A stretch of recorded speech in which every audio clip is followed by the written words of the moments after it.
Glam Squad? It's Glamorous TT here today, and this is my second attempt, you guys, of making this video. I don't know why this weather won't let me be great, because it's hot and I really want to put on my fan, but it looks like when I put on my fan, you guys really can't hear me because I spent like a whole hour talking to my camera and the footage is just fan. Okay, so I was so super duper upset because it was like a get ready with me completing this look and telling you guys what I'm about to tell you right now. But hey, if I gotta do it again, I gotta do it again. If you guys see me sweat, drip, please do not. If you guys see me like I just don't want to be looking sweaty, but if I do end up sweaty, I'm sorry. It's very hot, and as you can see, I sacrificed my fan for you guys. I love you guys.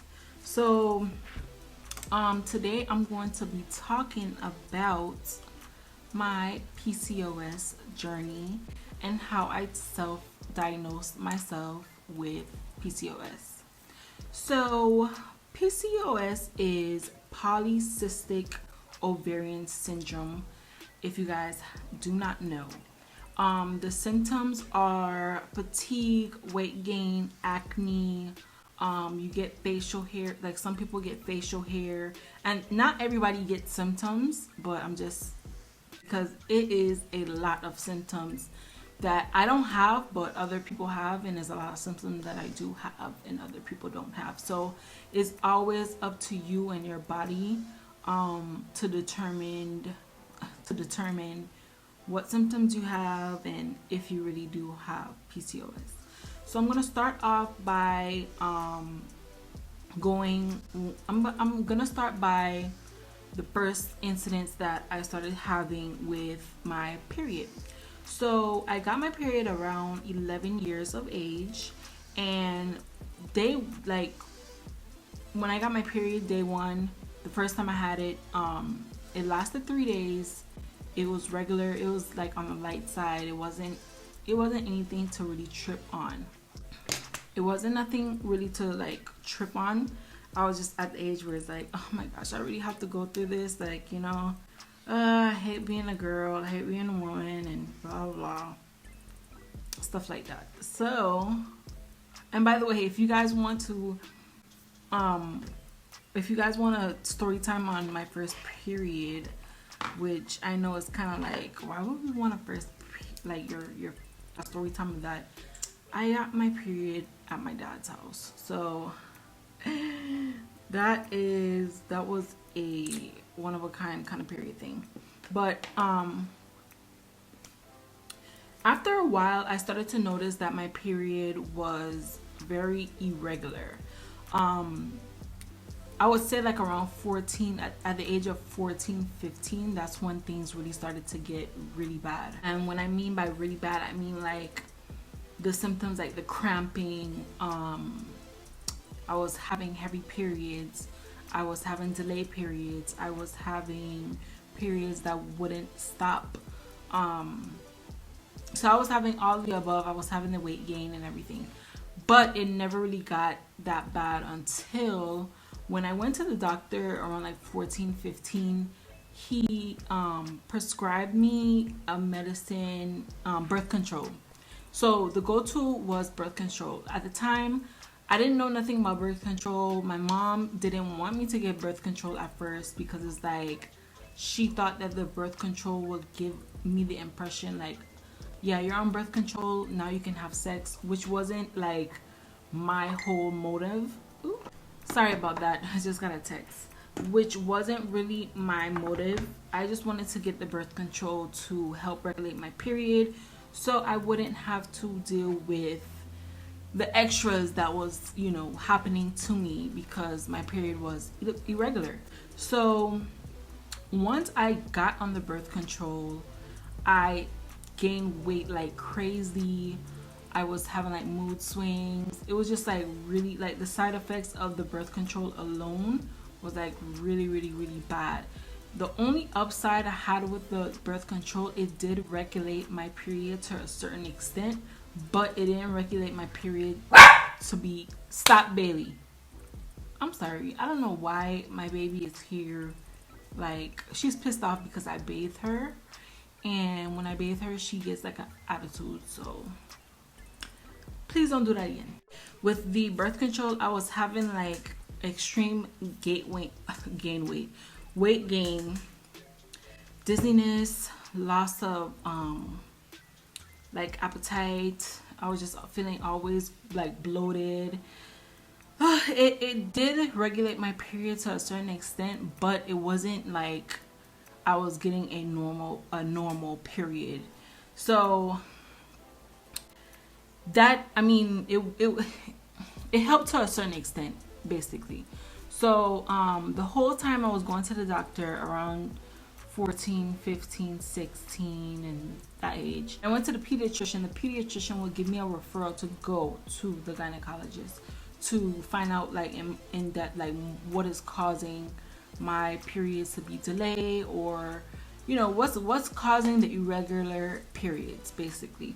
And since I was not sexually active, my gynecologist, all they did was basically ask me what are my symptoms, and they just prescribed me birth control, which at the time, like I said, I understood. I just wanted something that would help me, get by, because I was in school. Like, I had PE, I had, who wants to be having horrible periods in school? You can't concentrate, you can't do certain stuff. Like, who wants to live that life? Fast forwarding to probably rewinding or fast forwarding to the age of 14. I think it was either 14 to 17, because I'm not sure. I know it was around 2011 to 2014 that this all went down. But basically, there was a time where I was getting my period and it would not stop, and I was on the birth control. And it was like a time of confusion, because I mean, the birth control is just to regulate my period, so stuff like this wouldn't happen, and this exact thing happened. So I went to my doctor, and then they prescribed me these pills to take for 10 days. I have to take it every day at the same time for 10 days, and it will stop my period and it will restart it. And I think I remember the name was Provera, because I took Provera multiple times during this whole like time frame. So time frame is gonna be from 14 to, the last time I took that was probably like, I was like 23, 22. So back to age 14 to 16. Oh my god, I feel like I'm confusing you guys now, but back to the story at hand.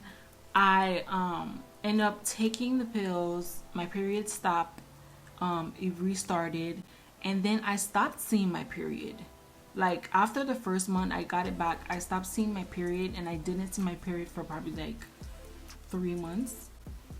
So I wasn't sexually active, so I knew I couldn't have been pregnant. And then I knew that it had to be, probably the pills that were prescribed to me, because this is my first time taking those pills, and I really didn't know, like, if I did something wrong or if this is just a side effect from the pills.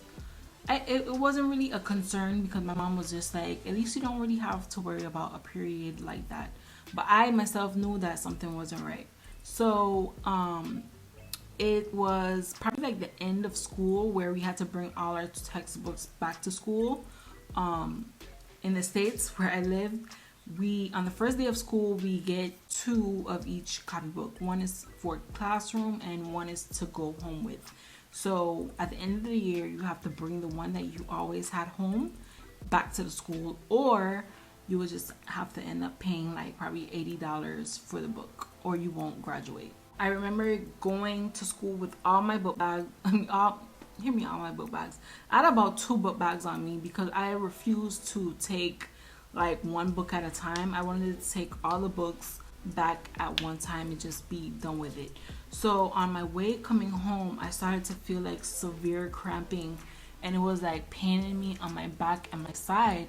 So I was like, maybe this is just a side effect of me carrying all those bags on my back. All those books in my backpack, and my back is hurting me now. But as I started to like go on throughout the day, the rest of the day as I got home, it started to get much worse. So it's so funny because my mom and my stepdad were planning to go on this date for so long. They were going to the movie, so I didn't want to be like, I didn't want to ruin their date. So my mom was like, are you okay? Do you want us to cancel? Da da da da. So then I was like, no, I'll watch them. Them, I mean my brother and my little sister. So my mom and my stepdad went to the movies. I had a neighbor at the time, and I really trusted her with everything. She was more in tune with her body, so I felt more comfortable going to her. So I called her and I was like, you know, this is happening to me, and she brought me some peppermint tea. The peppermint tea helped me for like 30 minutes, and then after that it was just like back at square one, but I felt worse.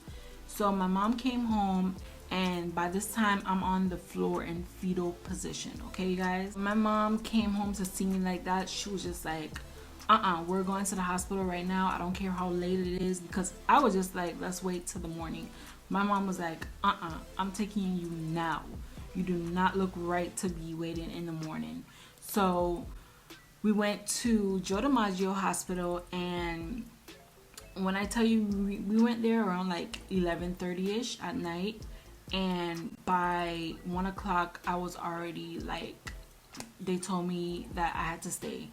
So they did like a couple of tests. I did CAT scan, I did ultrasounds, I did blood work, and because my stomach was kind of swollen, I thought I was bloated, but it was actually swollen.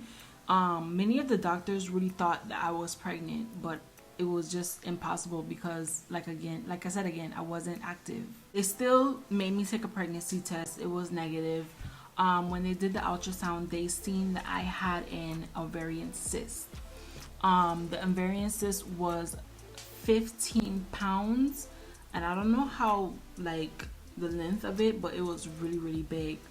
The doctor came in and she was just like, basically, we're gonna have to keep her here. Her cyst is about to rupture. If her cyst ruptures, then it can be detrimental. I don't know if I'm using a word right, but she can die from this. So we are going to admit her, and she's gonna stay for emergency C-section, emergency surgery. So at this point I'm freaking out, because that was one of the reasons I really didn't want to go to the hospital, because I've had a surgery before, which I'm gonna explain that in a different story time, but I just didn't want to go through another surgery. I didn't want anything to be wrong with me, basically.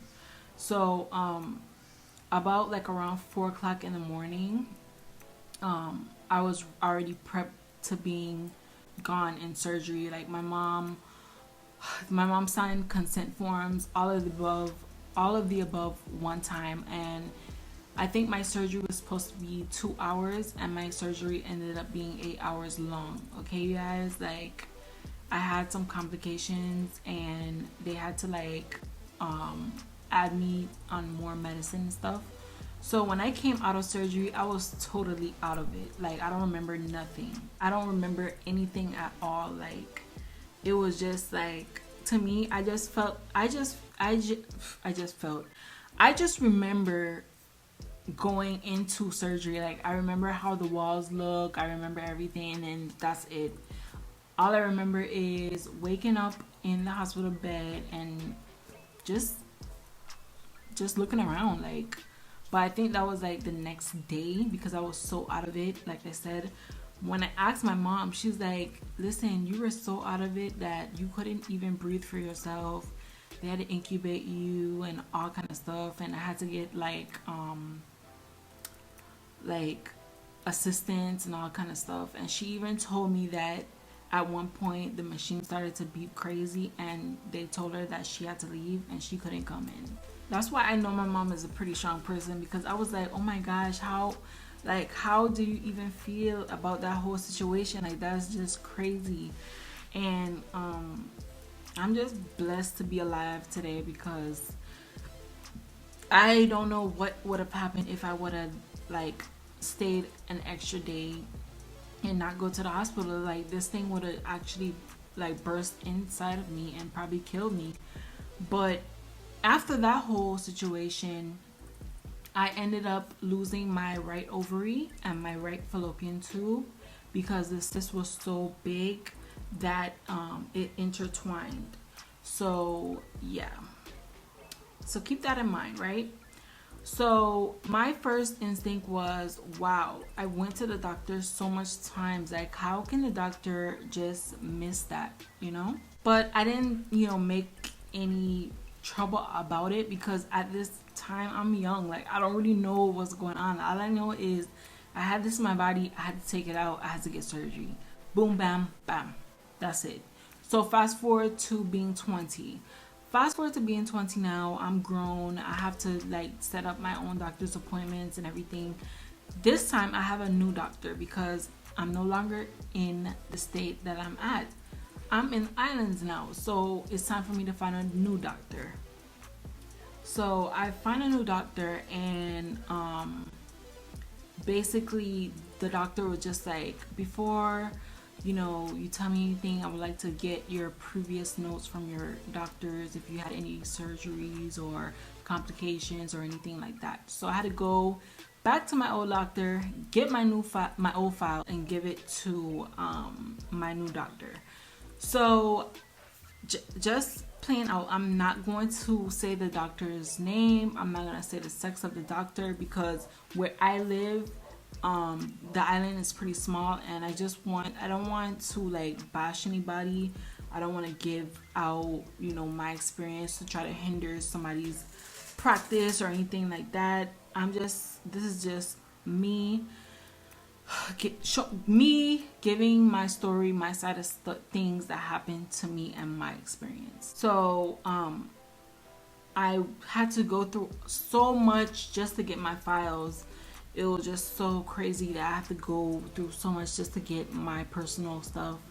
But when I gave it to my new doctor, I was under the impression my new doctor would study this, or at least look at it, read through, so you can know my history, so you could get to know me as the patient. So I already explained to my doctor, like, hey, I only have one ovary, I only have, you know, what happened to me, I had surgery on this, that, and other. I'm still experiencing irregular periods, I'm still experiencing weight gain, acne, bloating, fatigue, insomnia, anxiety. So just explaining to them what I went through, so we can, you know, work on what's going on. Now that I know, now that I'm in the age where I can control, you know, what I say to the doctor, and you know, I have a little bit more control with my body, basically, because I mean, your parents only have so much control over the situation. So I felt like, okay, I'm grown now, I can go about it differently.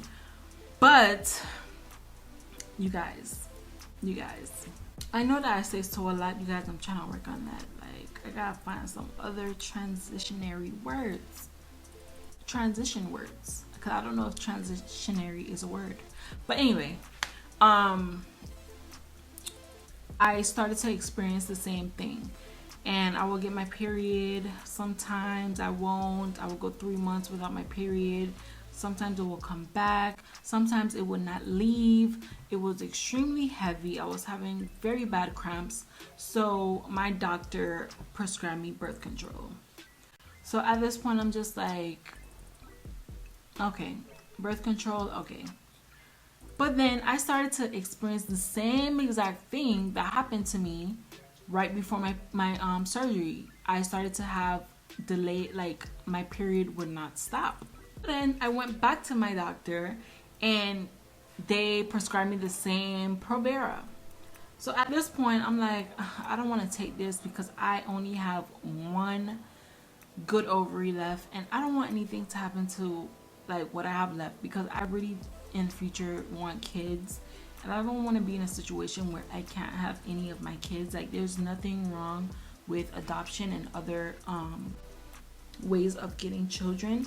I just want to go I just want to have my own children. You know, everyone dreams of having their own children one day.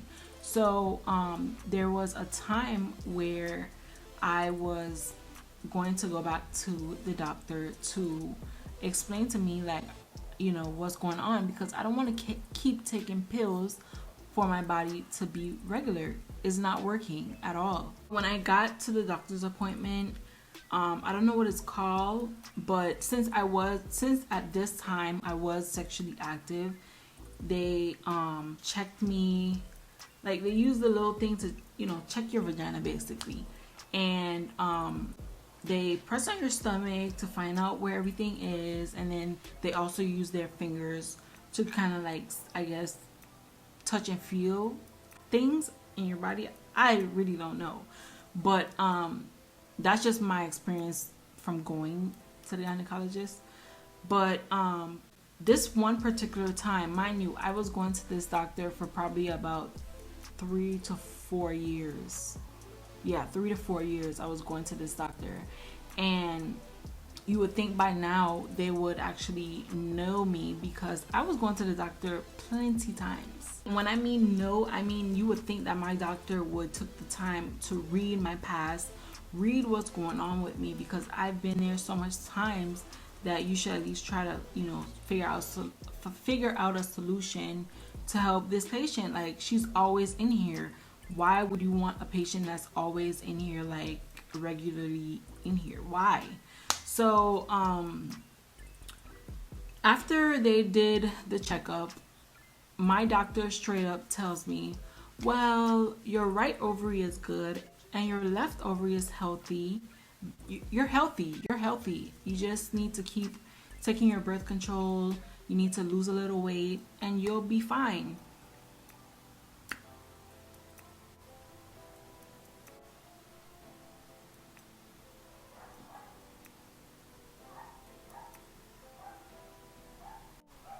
When I tell you guys that I was so shocked that my doctor told me this, I wanted to cry because I felt violated, and I really felt like I was being played for a joke.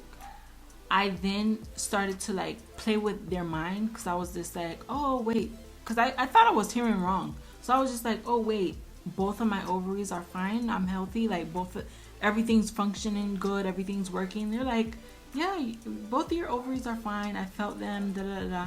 So then I was just like, oh, okay, I just find it weird because I only have one ovary.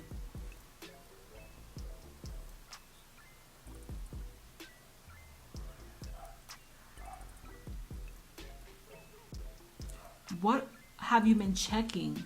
Because I only have one ovary.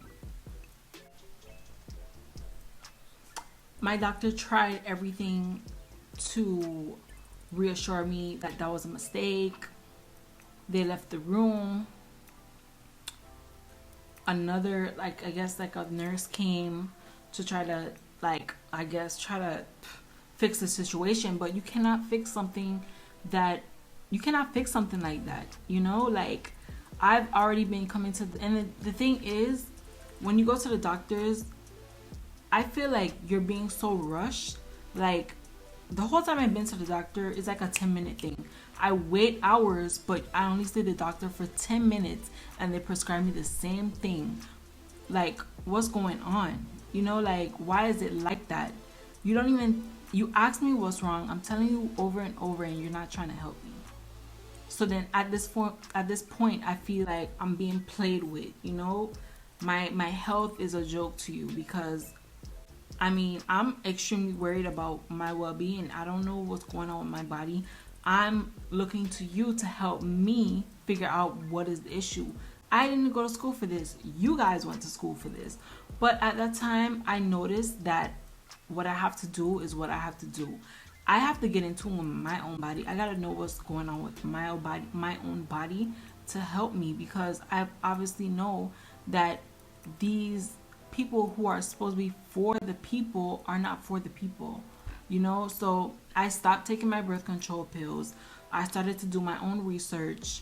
I started to even look at my old files. Like, I didn't really know the doctor lingo and the, you know, big words and I didn't know any of it. I didn't know any of it. I basically had to Google every other word because I just didn't know what I was reading most of the time. But I stumbled upon this thing called PCOS, and when I found it, I started to check off everything that I was having, like all the symptoms that was on the website. I started to have, and the website gave me like this little test where I answered the questions based on my symptoms. And at the end of the test, it told me that I have PCOS. It's best that I talk to my physician, and see if it's true or not. So I will link that website down below if you guys want to check it out. It's up to you. It's not really a for sure diagnosed. You always want to make sure that you go to a doctor. And I'm saying this because I know YouTube has this regulation, like if you say certain stuff, they'll take your video down. So if you want to self-diagnose yourself, it's okay, but always go to see a doctor if you want to. I went to my doctor just to kind of like prove a point and just try to find out, like, do I have this or not. And when I went back to my doctor, they basically told me, oh, you can't self-diagnose yourself. I would have to be the one to run tests. And I'm just like, I've been having these symptoms for years, and you never not once asked me, hey, I think you need to have a test done to see if you might have polycystic ovarian syndrome. Okay, sorry, I get tight-tongued with that a lot, so it's just easier for me to say PCOS. So yeah, I just felt like I was being taken for granted even more, because it's like, okay, I self-diagnosed myself, I came to you just to give you the benefit of the doubt, and then that's when you want to tell me like, hey, you want to do all these testings on me to see if I already have it. Like, you should have gave me those tests years ago, so I wouldn't even be in this predicament that I am now. But I have to say, it is a blessing from God, because right now I decided that I'm not going to go deal with this through a doctor. I've decided myself that I'm not going to heal or reverse or treat what I have with a doctor. I'm going to try to find a holistic, natural approach, because as far as I know in the research that I did, you can only treat this, it's not curable. You can only treat this with birth control, and I don't feel like I want to take birth control for the rest of my life. Like, I really don't. So I have some people that I do follow. I'll also link that in the description box below if you guys want to check that out. But I've given up my hope in trusting in doctors, because at the end of the day, they look at money and they look at what's treatable and what will make you coming back. For birth control, I would need to be coming back every time to renew it, So other than that, I feel like I wasted a lot of my money in the pharmaceutical area. Whew, bless me. And I just don't feel like that area would benefit me at all, because I've been going to them for years and I haven't benefited at all through this whole entire situation. To each his own. If you feel comfortable going to your doctor, if your doctor is more trustworthy and you trust them, and you think that they are listening to your needs and your wants as far as your PCOS and your symptoms and stuff like that, and how to treat it, is up to you. But this is me personally.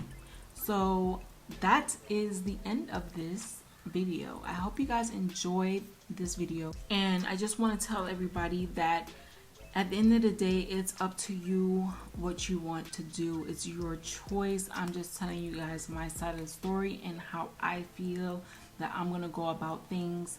I just feel like I've been going about it like this so long and I haven't gotten any answers. But me being in tune with my body and doing my own research, I found out a lot of stuff that will help me, and that has helped other sisters. So I hope you guys really enjoy this video. This video is very personal to me. This is like my first personal video, so I hope you guys enjoyed it because it took a lot of courage for me to actually make this video. Don't forget to like, comment down if you have any questions as well. Don't forget to like, comment, and subscribe.